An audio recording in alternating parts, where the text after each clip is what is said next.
Hi, welcome. On this video series, I'm going to be talking about the social aspect of the dog and human dynamic and going deeper into it in terms of what defines a process, in terms of the dog and human dynamic. Again, a lot of questions as to, why do dog owners continue to struggle in the relationship with their dogs, even after engaging in some of these very popular ideas as to what training is. Again, talk about approaching a relationship problem as a learning-based exercise in terms of those who identify as balanced dog trainers, force-free trainers. You have, play-based trainers, and you have those who follow this social approach in which, again, looking at the dog, social interplay and structure, defining, what defines control, influence, and how does that actually transfer into our relationships to the dog and human dynamic itself. And again, this is where through this series I'm going to be going deeper into this, okay, and adding a very important piece of the puzzle, okay, onto this. So when I talk about even tools themselves, and again, this is where some of the statements about recently on videos of trainers saying, well, dogs don't use leashes, trying to make certain comparisons as to try to justify or try to kind of firm up a certain idea of things. And again, this is where I talk about, I'm going to be talking about why, in terms of the social aspect of the relationship, the difference, okay, between how dogs within that type of, social structure, the difference between the interplay of dogs without human influence, how they relate, how they connect, the aspect of influence, dominance, as people talk about, the interplay of that, but the difference as you transfer that idea of things over, how does that relate in terms of the relationship with how the human connects? What does that look like? How does that play into, how you're engaging, okay, the relationship, how you're approaching a relationship problem, and even in terms of using certain tools, certain interactions, how are those core ingredients? I talk about how they reconcile, okay, in a way in which, in terms of coming out on the other side by way of a predictable outcome, a real picture of change versus a counterfeit. I talk about this very deceptive nature of appearances, how things can look a certain way and not be. That's a major theme in the dog training world. Okay, dogs that are moving around, responding, can look fantastic, but then not be. Bad things are still happening. The relationship isn't actually getting better, and that's a major problem. I talk about that, but when we go into this whole thing about the social aspect, so you get trainers that will dial in and say, well, it's not about using treats that way. It's not about motivating dogs at the beginning, which I talk about extensively. That's one of the kind of steps towards understanding, what does that, how does that set up a real picture?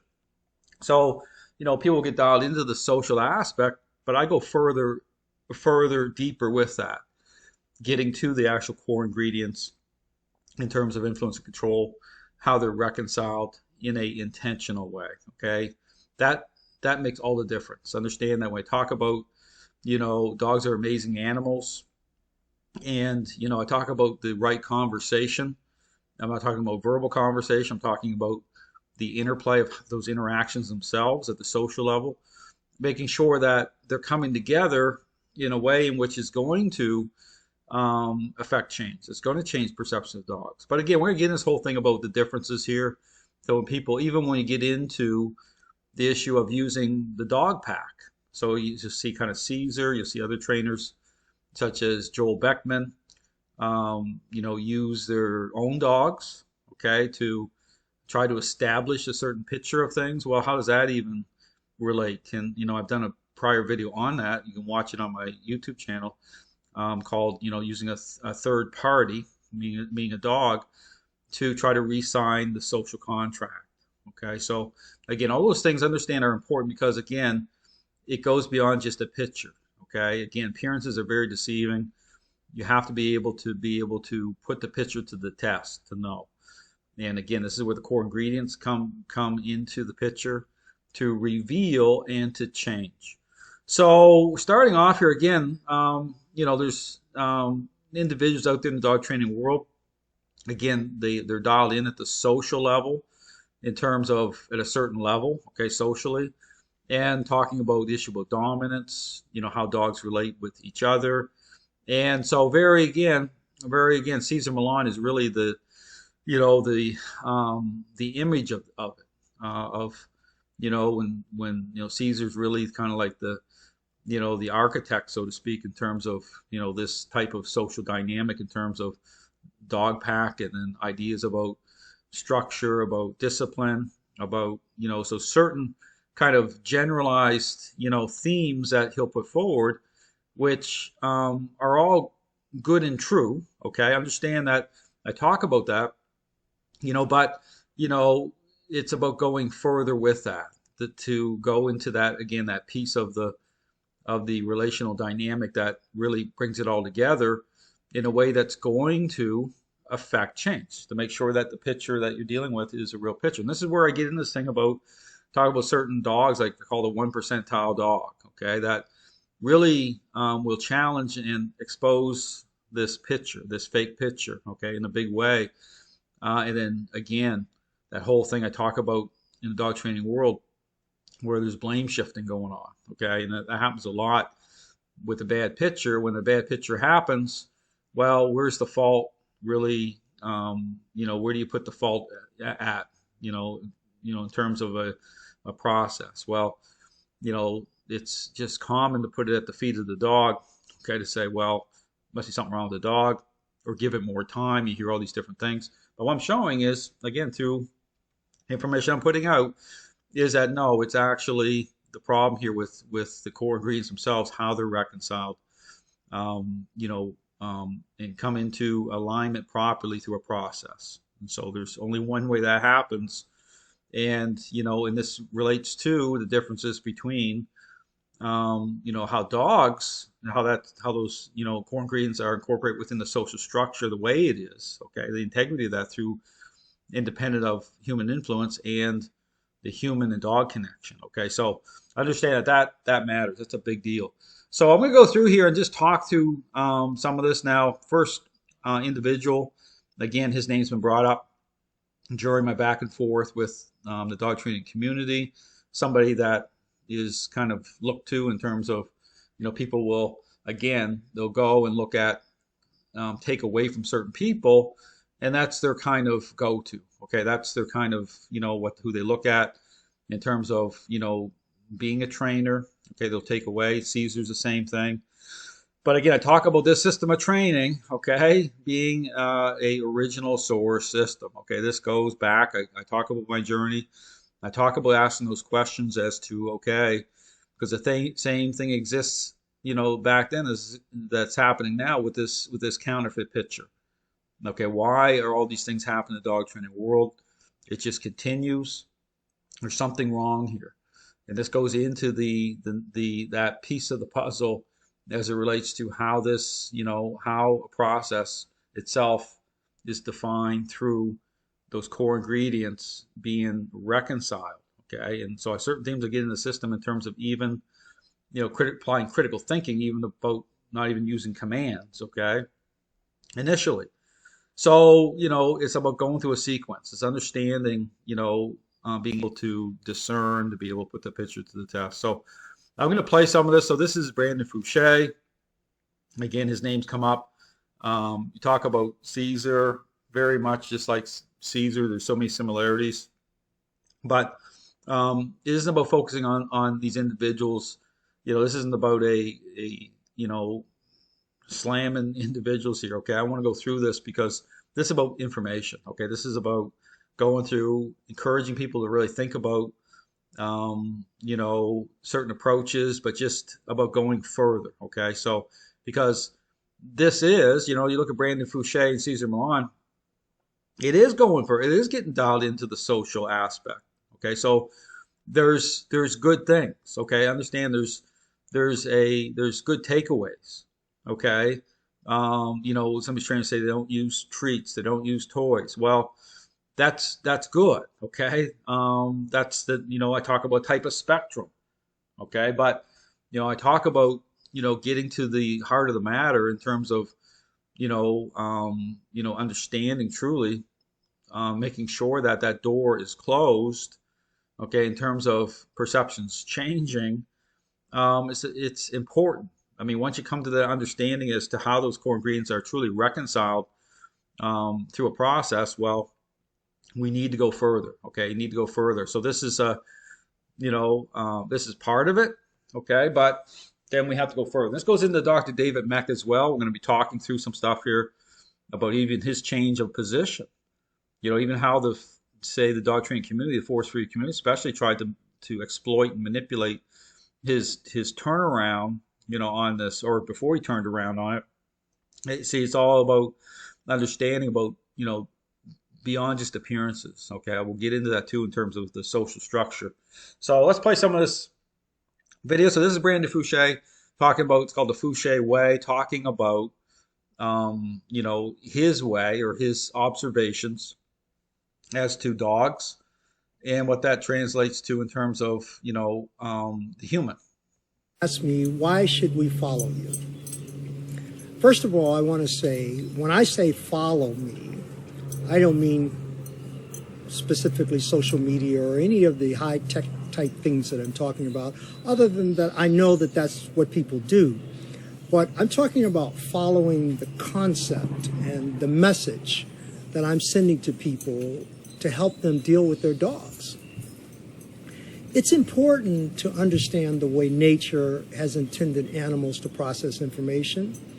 It's important for that human being to be able to communicate with something that they can give unconditional love to. But it seems as though there's a failure happening here because... So again, good point here. I mean, he talks about failure. So that's the thing about love. It's like, people, don't really sometimes get just how critical, okay, their emotions, okay, how they're connecting through what that connection represents at the social level with dogs, truly how critical it really is. And so it's no accident that the majority of people who are struggling in a relationship problem with their dog have too much emotion going on in the first place. Okay, it's just like emotion first. And I talk about that a lot, especially once a relationship problem is underway. Okay, now, okay, you have to reverse it. Okay, you got to, this is why I say it takes the path of a intervention. Training is really a intervention. It's not a learning-based exercise the way it's being presented by a lot of people, a lot of trainers in the dog training community. This is that whole counterfeit picture problem with motivating dogs to respond in the middle of a relationship problem. Okay, I talk about that. And then assuming that those responses can be trusted. Based on what exactly? What's the criteria these trainers are using to establish that those responses represent the perceptions of dogs are changing the right way? I get into all that. And that gets into this whole thing about the criteria itself, how it's reconciled, how it reveals. So here, you hear a lot of great points here because he's saying, well, yeah, the dogs are different than other animals. Okay, that social connection, how they connect with the human, it's amazing. Okay, it's great, but we have to understand our role in that. I mean, it's different that way. Because the love is not keeping the dogs alive. Mm-hmm. Love can keep a dog out of the shelter. Love can keep a dog in a home for a period of time. But if we're not dealing with the problem that we're having with our dogs, ultimately they're going to go back to the shelter. They're not going to be living in the home. So great point. I mean, yeah, love doesn't represent leadership, okay, that way in terms of of bringing in what needs to come into a process. Okay, love is, and this issue, but I talk about control. Okay, so through nature, our emotions, okay, how they're interpreted, okay, what they transfer to in terms of how a dog perceives that. In terms of weakness, okay, understand that that's the problem is that it becomes, that's why those who are more permissive, say, in their attitudes and this whole thing about emotion first, that gets you in a lot of trouble quickly, especially with some dogs. You deal with dogs that have a higher level of relational need, social need, okay, that called the high drive dogs, the 1 percentile dogs. You're in trouble quick, okay, right from the puppy stage. You're in trouble. You're gonna be in trouble fast, and you may not even realize how much trouble you're in until you're months in. And then suddenly, kaboom, it just seems like it came out of nowhere, but it was building and building and building.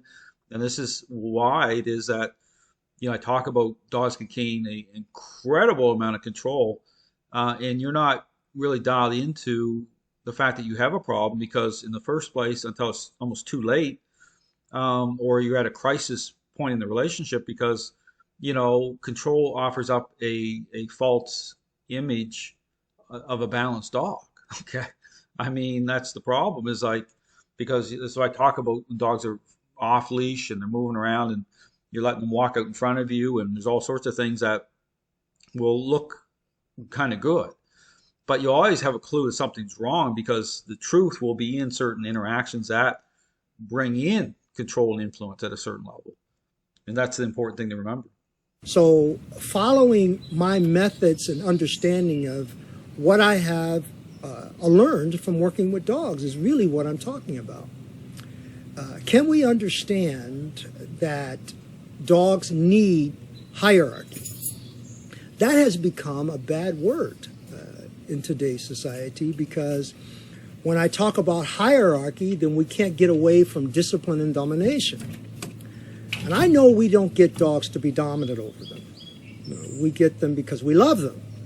But nature says that they must have hierarchy.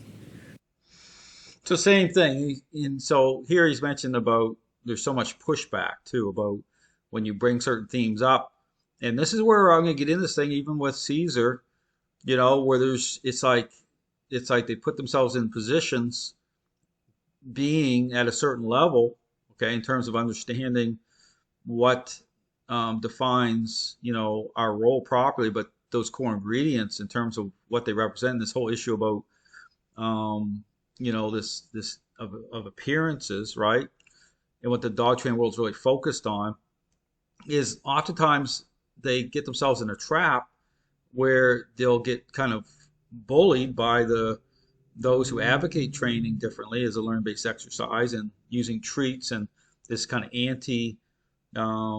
anti-device, certain devices such as remote collars, but they can't push it back, okay? Because this is where even in certain groups of trainers, such as balanced dog trainers, you see this especially with balance between balance and force free, this back and forth, where you hear balanced dog trainers all the time talk about, well, force free can be okay up to a certain point, right? And they'll talk, they sound just like force free trainers for a reason, okay? Because they're jumping in the same way, they're motivating dogs the same way. And so there's no really awareness as to, what the core issue is when it comes to, defining what training is at the beginning. Why those core ingredients have to be reconciled the way beyond, their idea about, motivating dogs, about the 4 quadrants. I get into all that in terms of, a faulty picture. So we have to get to that because again, this is the problem with being able to push this stuff back is to get specific. I mean, you have to get specific. I mean, that's why, I look at why trainers, okay, and here's something to think about. The information I put out is specific. But instead of why is it that so many trainers get upset based on the information I put out? If there's nothing hidden, right? I put the information out, but why they get so triggered and upset in the first place? Considering there's a major problem in the dog training world at the same time. Like, shouldn't that be something that people need to ask questions and investigate further instead of just getting upset? Like, what are you getting upset for? I show everything. But that's the problem here is like that in itself speaks volumes to me. It's just like, well, why are you focused why aren't you focused on actually figuring out what the problem is here? See, and see, so much is contaminated through this idea of things, appearances, that when you get to the actual specifics as to the role of influence and control, it's very challenging for trainers who are invested in this kind of superficial idea of, what a process is. Even you get into this thing about the, you know, getting dialed into a certain level even socially, okay? How's this, because it comes to, that's the point, it comes to how's this transfer over, okay? How are those core ingredients reconciled? That's the real issue here. They must have discipline domination. They must have what's called consequence therapy. If we can get past what the human being is probably trying to get away from and understand that this is what dogs need and give it that balance, then we can be successful. And in being successful, we're going to save lives. And in saving lives, it's going to make the human being happy. And in making the human being happy, then our lives are going to be fantastic. My life is fantastic because of the work that I do with working with aggressive dogs. You would think that it would be a life of frustration, sadness. No, it is a very fulfilling feelings that I have. So let's stop it here, part one. Okay, so again, this is more just Brandon Fouche kind of introducing what it's about. We're going to show a couple of his videos here on the next part, talking about the actual social aspect. Okay, starting to move in that direction, and then tying it into Caesar. We're going to be talking about some other issues and bringing it all together. At a certain point, really focusing in on, okay, what defines a process. How the tools relate, but the whole thing about I talk about the core ingredients socially. What does that represent in terms of the dog and human dynamic? See, that's where the focus needs to be on in terms of outcomes, in terms of moving beyond a counterfeit picture, making sure the picture itself is a real picture of change. So thanks for watching. Stay tuned for part two.